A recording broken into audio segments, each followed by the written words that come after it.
2016년 말에 당선이 됩니다. 그리고 나서 김정은과 트럼프 사이에 김정은이 계속 화성 32 막 이런 거 쏴댔죠. 그러니까 9월 초에 엄청난 긴장이 그 당시에 형성이 됐습니다. 아마 여러분 기억날 거예요. 김정은이 뭐라 그랬어요? 트럼프를. 노망난 늙은이. 기억나죠? 그 트럼프는 김정은 뭐라 그랬어요? 그렇죠. 철없는 로켓맨. 자꾸 로켓 쏘니까. 그런 거 기억나죠? 그러니까 김정은이 또 뭐라 그랬어요? 내 집무실 테이블 위에 워싱턴을 직격할 수 있는 핵무기 버튼이 있다. 기억나세요? 그러니까 트럼프가 뭐라 그랬어요? 내 버튼이 더 크다. 그래서 거의 초등학생 수준의 말싸움을 막 하고 기억나시죠? 그 무렵이에요. 여러분, 독일의 공영방송은 과장된 보도를 거의 안 해요. 굉장히 보수적인 보도를 합니다. 공영방송은 확인되지 않은, 팩트가 확인되지 않은 건 거의 안 해요. 여러분, 택시 운전사란 영화 보셨죠? 광주. 네? 여기 독일 기자 나오죠? 예. 그 독일 기자가 속해 있던 방송사가 독일 말로는 ARD. 이게 우리로 하면 KBS 1이에요. 공영 1방송이에요, 독일에. 유럽에서 가장 신뢰도가 높은 방송이에요. 여기서 9월 초부터 한반도 핵전쟁 위기, 이게 계속 보도가 됐어요. 계속. 그러다가 9월 말쯤에 핵전쟁 임박, 이게 첫 뉴스로 나왔어요. 임박, 이게 첫 뉴스로, 그것도. 그리고 뉴스가 끝나자마자 전문가들을 모아놓고 토론을 하는 거예요. 긴급 편성 특별 대담. 이래가지고 외교 전문가, 군사 전문가, 경제 전문가, 이런 사람들이 모여서 곧 한반도에 전쟁 터질 것 같은데, 그럴 경우에 이게 유럽 경제에 어떤 영향을 미칠까? 3차 세계대전으로 비화할 가능성이 있는가? 이런 걸 가지고 토론을 해요. 2시간을 해요, 2시간. 완전히 기정사실로 해놓더라고요, 이걸. 그래서 제가 어땠겠어요? 너무나 놀랬죠. 그래서 제가 그 당시에 떠올랐던 게 네이버밖에 없어요. 네이버 들어가서 지금 이 상황을 좀 봐야 되겠다, 한국 상황. 그래서 제가 네이버에 들어갔어요. 네. 네이버에 들어가서 더 놀랐어요. 아무 일이 없어요. 지금 유럽에서는 다 전쟁이 터진다고 난리가 났는데 한국에서는 아무 일이 없어요. 그래서 여러분 지금도 모르잖아요. 검색어 1위가 뭔지 아세요? 류현진 등판 일정이에요. 류현진 아시죠? 그때 LA 다저스의 투수였어요. 걔가 언제 등판하는지.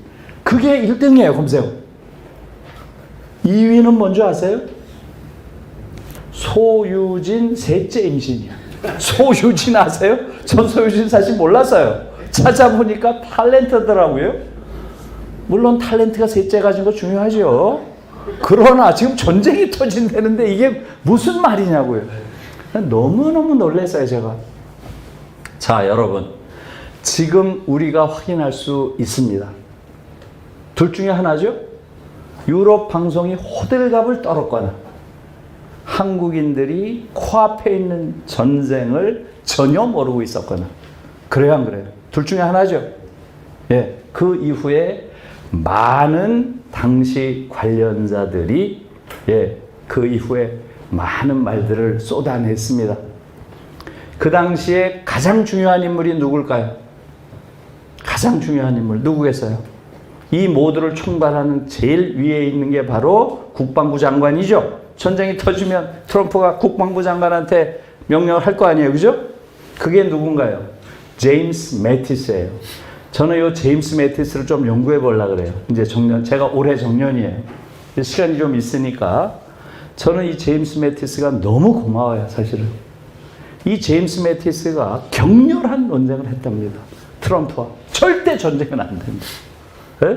지금 한반도 전쟁은 다른 전쟁과는 다르다. 거긴 인구가 밀집되어 있고 전쟁이 시작되는 순간 최소 몇백만이 죽는다. 이런 전쟁할 수 없다.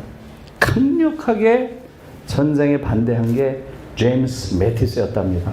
여러분들이 제임스 매티스 들어가서 한번 찾아보세요. 정말 대단한 인물이에요. 트럼프에게 집니다. 트럼프가 고집을 꺾지 않습니다.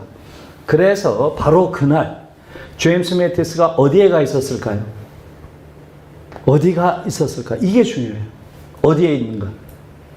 당연히 국방부 장관이니까 펜타곤이라고 하죠. 미국의 국방성을 펜타곤 육각형이라고 이렇게 얘기를 하는데 펜타곤에 없었습니다. 어디 있었을까요? 워싱턴에 있는 국립대성당에 가 있었대요. 왜? 기도하려고. 내가 할 수 있는 방법이 없다. 기도 이외에. 이러고 가서 기도하고 앉아있었대. 그 시간에. 와, 정말 소름이 돋는 얘기 아니에요? 네.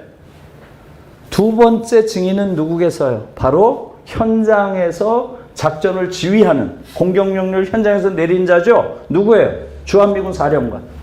주한미군 사령관이 한미연합 사령관, 유엔 사령관, 유엔군 사령관 겸직하는 거 다 알고 계시죠? 그가 누군가요? 그 당시에 빈센트 브룩스예요. 빈센트 브룩스. 여러분들이 빈센트 브룩스 쳐보면 얼굴 보면 금방 기억날 거예요. 흑인이에요, 흑인. 네? 흑인인데 이 빈센트 브룩스가 증언하고 있습니다. 모든 공격 옵션에 대한 검토가 끝난 상태였다. 최종적 명령만 기다리고 있었다. 전쟁 직전의 상황이었다. 이렇게 증언하고 있어요. 빈센트 브룩스가. 아시겠죠? 그러니까 서방 언론 다 알고 있는 거예요, 이걸. 네? 그러니까 그런 보도를 편성을 한 거죠.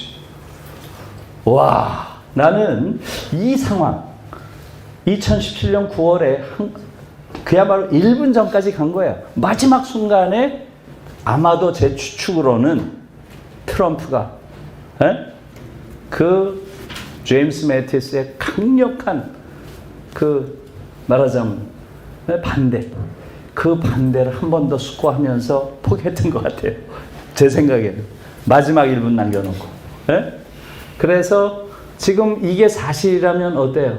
그 당시 정부가 어떻게 이런 상황에 무력하게 있고 국민들이 이런 상황을 전혀 모른다는 상황, 이것에 대해서는 저는 이건 앞으로 분명한 어떤 조사나 이런 게 있어야 된다고 봐요.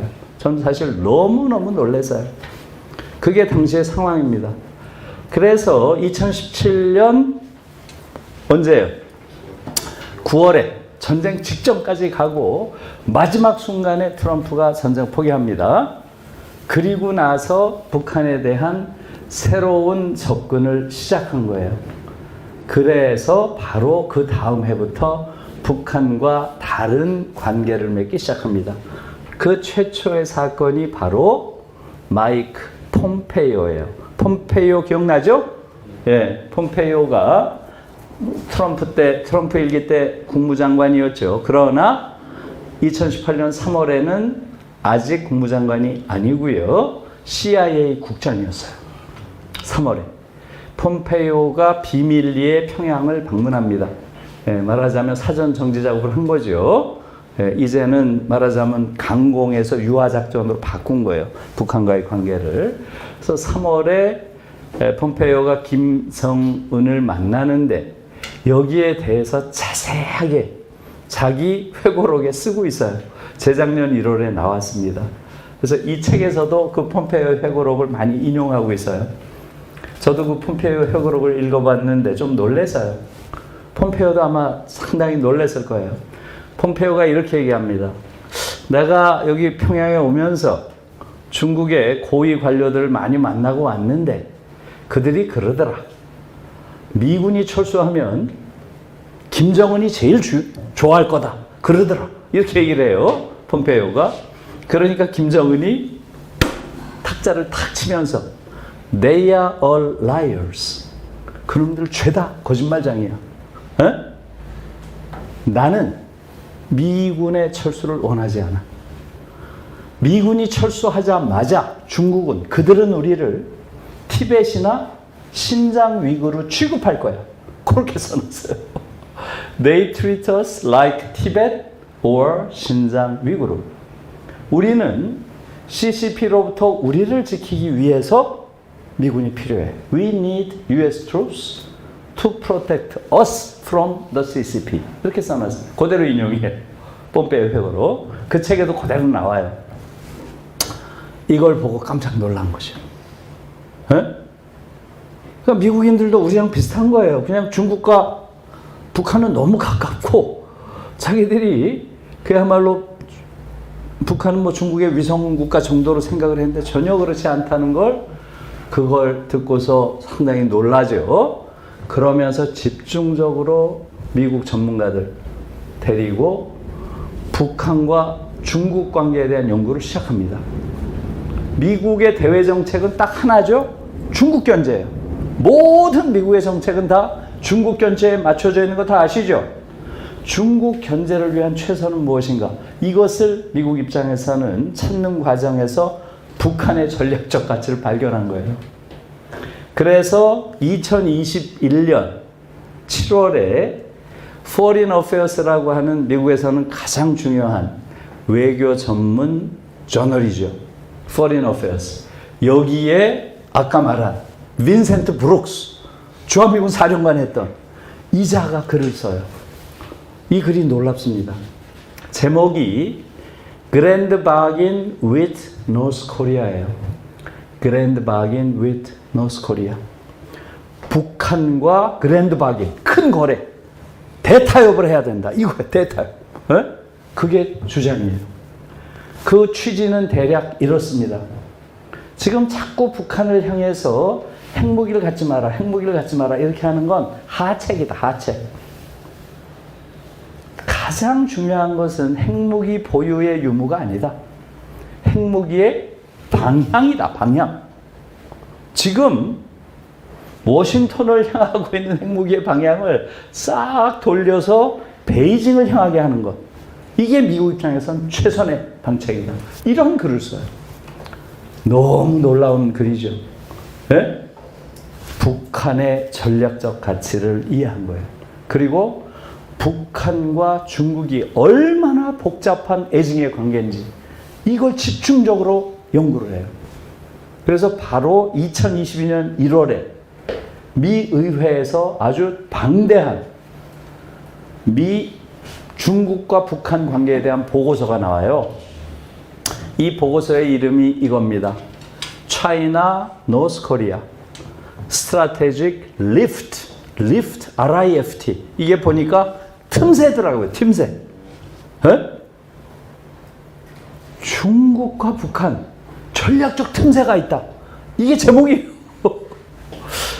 이걸 보고 제가 너무나 놀랐어요. 엄청 놀랐습니다. 중국과 북한 관계가 너무나 복잡한 관계고 애가 많겠어요? 증이 많겠어요? 애가 많을 것 같아요? 증이 많을 것 같아요? 증이 훨씬 많은 관계예요. 증이. 네? 뭐 한두 가지가 아니에요. 거기서 쭉 분석을 하고 있는데 김동기의 책에서 이걸 또 자세히 분석하고 있습니다. 이걸 보면 정말 놀라요. 너무너무 복잡한 관계예요. 둘의 관계는. 예를 들면 이렇습니다. 중공군이 1950년에 한반도에 들어온 건 우리가 알고 있죠. 한국전쟁 때 10월경에 들어오죠.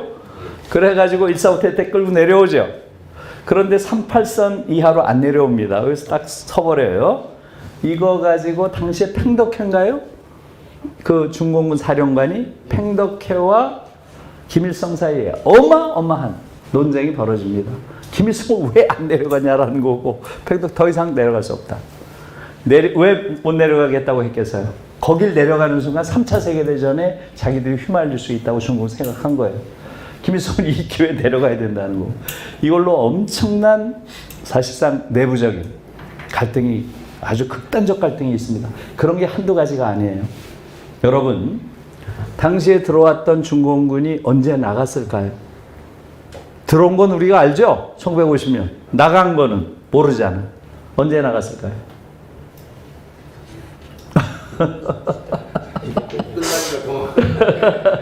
언제 나갔을까요, 중공군이? 예, 58년에 나갑니다. 무려 8년 동안 40만 명 규모의 중공군이 평양 인근에 주둔합니다. 자, 김일성 어땠겠어요? 발 뻗고 잤을까요? 잠이 왔을까요? 이런 국제 정세 우리가 너무 모르는 거예요. 당시 상황들. 1950년대는 동구권과 서해주권 전체에서 엄청난 변화의 시기입니다. 예, 동베를린에서는 노동자 봉기가 일어나고요. 헝가리 부다페스트에서 반소 시위가 거대한 물결처럼 동유럽을 동유럽 전체로 확산되기 시작했어요. 소련이 어떻게 했나요? 예? 이때부터 본격적으로 탱크로 그냥 밀어붙이고요. 그 나라에 자기들 친위, 말하자면 어용정부를 세우기 시작한 거죠. 동유럽에. 지금 김일성이 제일 두려워한 것은 똑같은 것을 모택동이 마음만 먹으면 40만 명이 지금 주둔군을 가지고 할 수 있다고 보는 거죠. 그러니까 늘 지금 북한의 불안은 중국이에요. 중국이 우리를